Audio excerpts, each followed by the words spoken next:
కాకినాడ జిల్లా మహానాడులో TDP MLA Jyothula Nehru సంచలన వ్యాఖ్యలు చేశారు. జిల్లాలో పదవుల పంపకాలపై అసంతృప్తి వ్యక్తం చేస్తూ కూటమి భాగస్వామ్య పార్టీల మధ్య సమన్యాయం జరగాలని ఆయన డిమాండ్ చేశారు. టీడీపీ పరిస్థితులపై ఆవేదన వ్యక్తం చేశారు. జిల్లాలో పదవులు ఏ పార్టీలకు వెళ్లాయో ఆలోచించాలని, మెజారిటీ ఉన్న తెలుగుదేశం పార్టీ పరిస్థితి ఏమిటని జ్యోతుల నెహ్రూ ప్రశ్నించారు. జనసేన జిల్లా అధ్యక్షుడు తుమ్మల బాబు ఒకే వ్యక్తిగా 2 కీలక పదవులు కూడా చైర్మన్ గా, డీసీసీబీగా చైర్మన్ గా నిర్వహిస్తున్నారన్నారు. ఇలా ఒకే వ్యక్తికి 2 పదవులు అవసరమా అని ఆయన విమర్శించారు. పార్టీ నిర్ణయాల వల్ల తెలుగుదేశం నిర్వీర్యం అవుతోంది. ఈ పరిస్థితి సరిచేయాలని ఆయన హెచ్చరించారు.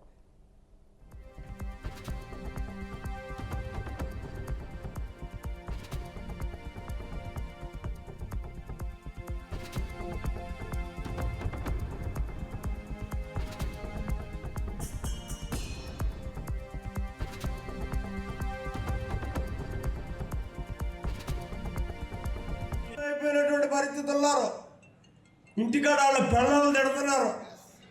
ఏం పని పాటు లేదా మీకు వెళ్ళడానికి అని చెప్పి. కృష్ణమోహన్ కూర్చో.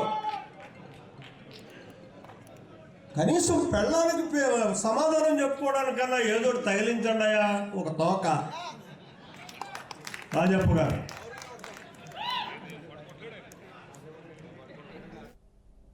ఇక ఇదే అంశంపై మరింత సమాచారాన్ని మా ప్రతినిధి నందిని అందిస్తారు. నందిని. గుడ్ ఆఫ్టర్నూన్ కీర్తి. ఏదైతే ఈ కడపకు సంబంధించి 27, 28, 29 3 రోజుల పాటు రాష్ట్ర వ్యాప్తంగా ఏదైతే మహానాడు ఏర్పాటు చేస్తున్నారో దానికి సంబంధించి ఆయా నియోజకవర్గాలతో పాటు జిల్లా మినీ మహానాడు కూడా ఏర్పాటు చేస్తున్నారు. అందులో భాగంగానే కాకినాడలో చిన్నటి వరకు కూడా ఆయా నియోజకవర్గాల్లో మినీ మహానాడు ఏర్పాటు చేసి రోజు జిల్లా వ్యాప్తంగా మినీ మహానాడు ఏర్పాటు చేశారు. ఇందులో ఏదైతే జగ్గంపేట ఎమ్మెల్యే జ్యోతుల నెహ్రూ గారు అయితే కొన్ని హార్డ్ కామెంట్లు అయితే చేశారు. ఇప్పుడు రాజకీయంగా దుమారం చేస్తాయని చెప్పాలి. ఏదైతే దేశంగా మినీ మహానాడు అయితే జనసేన మధ్య ఏదైతే పదవుల లొల్లైతే బయటపడిందని చెప్పాలి. ఇటీవల కాలంలో జనసేనకు సంబంధించి ఏదైతే డీసీసీకి సంబంధించి పదవి అయితే తుమ్మల బాబు అని చెప్పి జనసేన ఇన్ఛార్జ్ ఆయనకి ఇచ్చారు. గతంలో కూడా ఆయన కూడా చైర్మన్ గా కూడా ఆయనకి పదవి అయితే ఇచ్చారు. అయితే ఈ డీసీసీకి చైర్మన్ పదవి రావడంతో ఆయన కూడా రాజీనామా చేశారు. అయితే ఈ డీసీసీకి సంబంధించి పదవి టీడీపీలో కూడా తెలుగు తమ్ముళ్ళు కూడా చాలా మంది ఆశావాహులుగా ఉన్నారు. అయితే వారికి పదవి దక్కలేదు. దీనికి సంబంధించి అయితే ఏదైతే ఈ రోజు జరిగిన సభలో అయితే మినీ మహానాడులో అయితే నెహ్రూ గారు అయితే కొన్ని కామెంట్స్ అయితే చేశారు. ముఖ్యంగా ఏదైతే ఎక్కువ గతంలో కూడా టీడీపీ పొత్తులు పెట్టుకుంది, కానీ పొత్తుల నుంచి బయటకు వచ్చింది. ఏదైతే ఇప్పుడు పొత్తులో ఉన్నామో పొత్తు ధర్మంలో భాగంగా ఏదైతే టీడీపీకి సంబంధించి పదవులు ఏదైతే రావాలో ఆ పదవులు వచ్చేలాగా మనం ప్రయత్నాలు చేసుకోవాలి. ఒక వ్యక్తికి 2 పదవులు అవసరమా అంటే జనసేనకి సంబంధించి ఎవరైతే తుమ్మల బాబు ఉన్నారో తుమ్మల బాబుకి 2 పదవులు ఇవ్వడంపై ఆయన ఈ విధంగా హార్డ్ కామెంట్ అయితే చేశారు. ఖచ్చితంగా పదవుల పైన మనం అయితే పోరాటం చేయాలి. మనకి రావాల్సిన పదవుల కోసం మనం పోరాటం చేయాలి. అలాగే రాష్ట్రంలో కడపలో జరగబోయే మహానాడులో కూడా దీనికి సంబంధించి మనం కూడా పెట్టబోతున్నామని చెప్పేసి పలు అంశాలపై కూడా తీర్మానం చేశారు. ఖచ్చితంగా జిల్లాలో టీడీపీ ఎప్పటి నుంచో కూడా పార్టీ కోసం పనిచేసిన కార్యకర్తలు కావచ్చు, నాయకులు కావచ్చు, వారందరికీ అందాల్సిన పదవులపై కూడా అందరం పోరాటం చేయాలని చెప్పేసి ఆయన చేసిన కామెంట్స్ ఏవైతే ఉన్నాయి ఇప్పుడు అది రాష్ట్ర రాజకీయ దుమారం చేసిన చెప్పాలి. నందిని, ఒకే వ్యక్తికి 2 పదవులు ఇవ్వడం అవసరమా అనేది ఆయన కామెంట్ కదా, దీని మీద మీరు ఏమంటారు? అంటే అతను చేయలేడనా, అసలు సమన్యాయం లేదు టీడీపీ వాళ్ళకనే ఆయన ఉద్దేశం? అంటే పార్టీని నమ్ముకొని సెకండ్ కేటగిరీ ఎవరైతే ఉన్నారో టీడీపీ ఆవిర్భావం నుంచి కూడా చాలా మంది పార్టీ వెన్నుదండుగా ఉండి కార్యకర్తలు ఏదైతే మహానాడు ఏదైతే జరుపుకుంటున్నారో ఇప్పుడు మనం ఒకటి గమనించాలి. ఏదైతే పసుపు పండగ అంటే మనకి పెద్ద పండుగ 3 రోజులు ఎలా వస్తుందో కార్యకర్తలకు కూడా మినీ మహానాడు అన్నది ఒక 3 రోజులు పండుగనే చెప్పాలి. అందులో భాగంగానే ఈ కడపలో జరగబోతున్న మహానాడుకు సంబంధించి ఒకటి మెయిన్ ముఖ్యంగా బీసీలకి పార్టీ ఎప్పుడు అండగా ఉంటుంది. అలాగే కార్యకర్తల పార్టీకి బలం అనే నినాదంతో అయితే ముందుకు వెళ్తున్నారు. అదే రీతిలో వారికి ఇవ్వాల్సిన సమన్యాయం కూడా చేయాలి. పార్టీని వెన్ను పెట్టుకొని ఉన్న వారందరూ కూడా ఖచ్చితంగా ఆ పార్టీలో పదవులు అయితే ఇచ్చేలాగా మనమంతా కూడా ప్రయత్నాలు చేయాలి. అంటే ఒక వ్యక్తికి 2 పదవులు అంటే జనసేన కాకినాడ జిల్లాలో చూసుకున్నట్లయితే ఇప్పటి వరకు కూడా పదవులు ఆల్మోస్ట్ అన్ని కూడా జనసేనకి ఇవ్వడం కూడా జరిగింది కూడా కావచ్చు. అలాగే సివిల్ సప్లైస్ కార్పొరేషన్ కావచ్చు, ఇవన్నీ కూడా జనసేనకు సంబంధించిన నాయకులు చేరడంతో నాయకులు ఆశావాహులు ఎవరైతే ఉన్నారో వాళ్ళందరూ అసంతృప్తి వ్యక్తం చేస్తున్న పరిస్థితి ఉంది.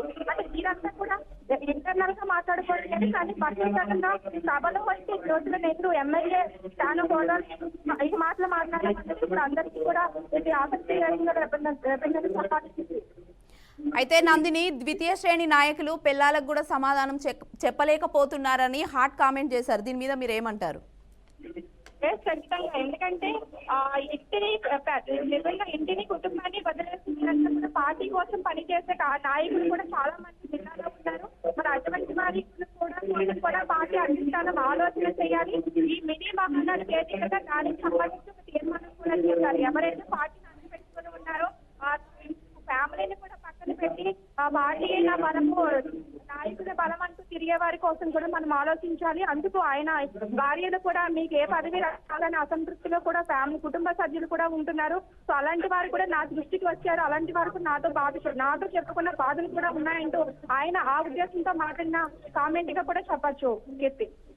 అయితే ఇంకొకటి నందిని, నేను వాళ్ళకు పదవులు ఇవ్వద్దు అనడం లేదు, కానీ సమన్యాయం అనేది జరగాలి అని అంటున్నారు. దీని మీద ఏమంటారు? జనసేనకి ఓటింగ్ శాతం తక్కువ ఉంది, ఎక్కువ ఓటింగ్ శాతం ఉన్నది టీడీపీ పార్టీ. సో దానికి తగ్గట్టుగానే ఓటింగ్ శాతం ఎక్కువ ఉన్న పార్టీకి ఎక్కువ పదవులు ఇవ్వాలనే ఉద్దేశంతో ఆ వ్యాఖ్యలు చేసినట్టుగా తెలుస్తుంది. Okay, right, thank you Nandini.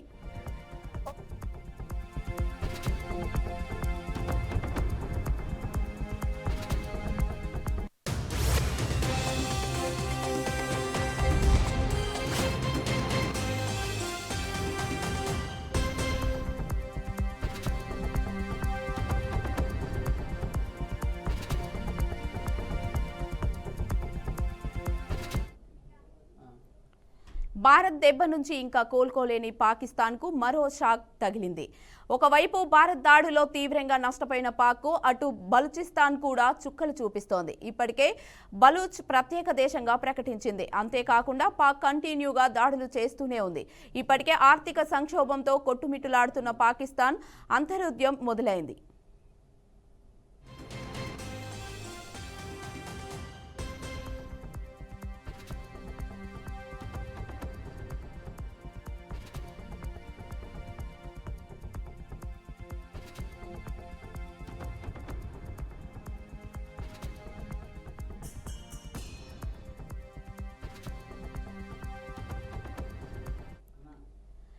తాజాగా మరోవైపు సిద్ ప్రాంత ప్రజలు నీళ్ల కోసం అవస్థలు పడుతున్నారు. రోడ్లెక్కి ప్రభుత్వానికి వ్యతిరేకంగా నిరసనలు చేస్తున్నారు. తమ సమస్యను పరిష్కరించాలంటూ గత కొన్ని రోజుల నుంచి ఆందోళన చేస్తున్నారు.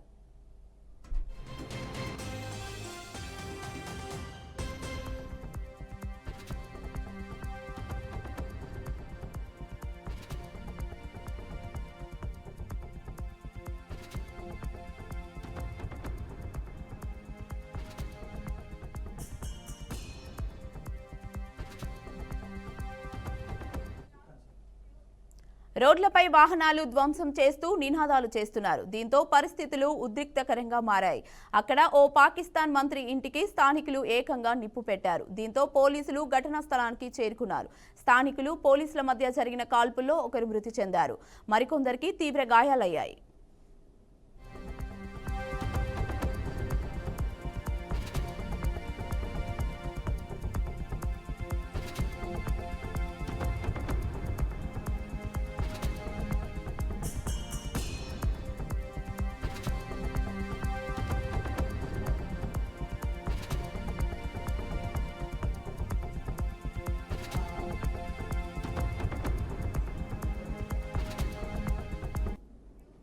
Pakistan army chief general Asim మునీర్కు ఆ దేశ ప్రభుత్వం పదోన్నతి కల్పించింది. అత్యున్నత ఆర్మీ ర్యాంక్ అయిన ఫీల్డ్ మార్షల్ హోదాను అసీం మునీర్కు ఇస్తున్నట్లు పాక్ కేబినెట్ నిర్ణయం తీసుకుంది. దీంతో పాకిస్తాన్లో ఫీల్డ్ మార్షల్ ర్యాంక్ పొందిన రెండో వ్యక్తి అసీం మునీర్. ఈ ర్యాంక్ చాలా అరుదు. చివరగా 1959లో జనరల్ అయూబ్ ఖాన్కు లభించింది. ప్రధానమంత్రి షెహబాజ్ షరీఫ్ అధ్యక్షతన జరిగిన కేబినెట్ సమావేశంలో ఈ నిర్ణయం తీసుకున్నారు.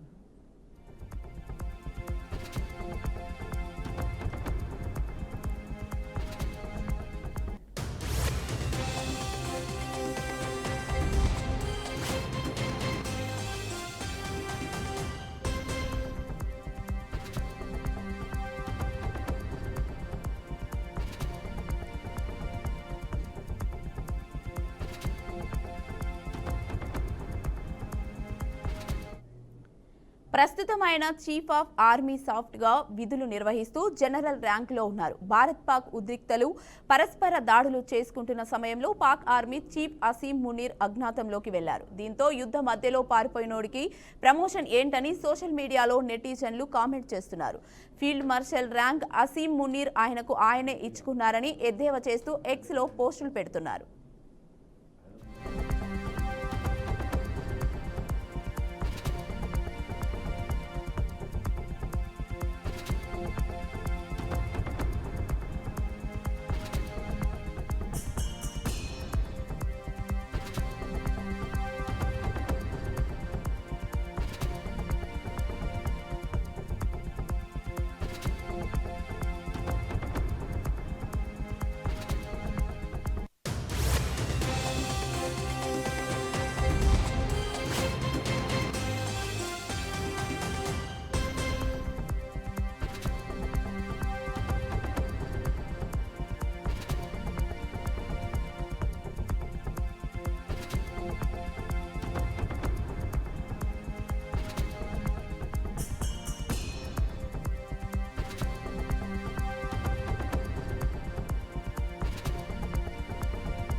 ప్రధాని మోదీ రాజస్థాన్లో పర్యటించారు. మొదట బీకానేర్ ఎయిర్ బేస్ సందర్శించిన మోదీ కర్ణీమాత ఆలయంలో ప్రత్యేక పూజలు చేశారు. అనంతరం అక్కడి నుంచి 26,000 కోట్ల విలువైన అభివృద్ధి ప్రాజెక్టుకు శంకుస్థాపన చేశారు. అలాగే అమృత్ భారత్ స్టేషన్ స్కీమ్ కింద 18 రాష్ట్రాలు కేంద్రపాలిత ప్రాంతాల్లోని 86 జిల్లాల్లో 103 రిలేడెవ్ చేసిన రైల్వే స్టేషన్లను వర్చువల్గా ప్రారంభించారు. ఈ సందర్భంగా భారత్ శరవేగంగా అభివృద్ధి చెందుతుందన్నారు.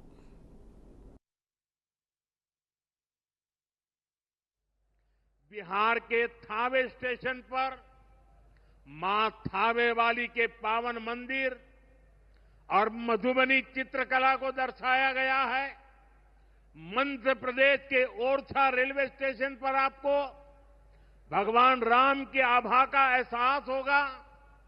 श्रीरंगम स्टेशन का डिजाइन भगवान श्री रंगनाथ स्वामी जी के मंदिर से प्रेरित है. गुजरात का डाकोर स्टेशन रणछोड़ राय जी से प्रेरित है. तिरुवन्नामलई स्टेशन द्राविड़ वास्तुकला के अनुसार डिजाइन किया गया है. बेगमपट स्टेशन पर आपको काकतीय साम्राज्य के समय का आर्किटेक्चर देखने को मिलेगा. यानी हर अमृत स्टेशन पर आपको भारत की हजारों साल पुरानी విరాసత్ కే. ఇవి ఇప్పటి వరకు ఉన్న బులెటిన్ అప్డేట్స్. మరిన్ని అప్డేట్స్ కోసం చూస్తూనే ఉండండి బీఆర్కే న్యూస్ తెలుగోడి సత్తా.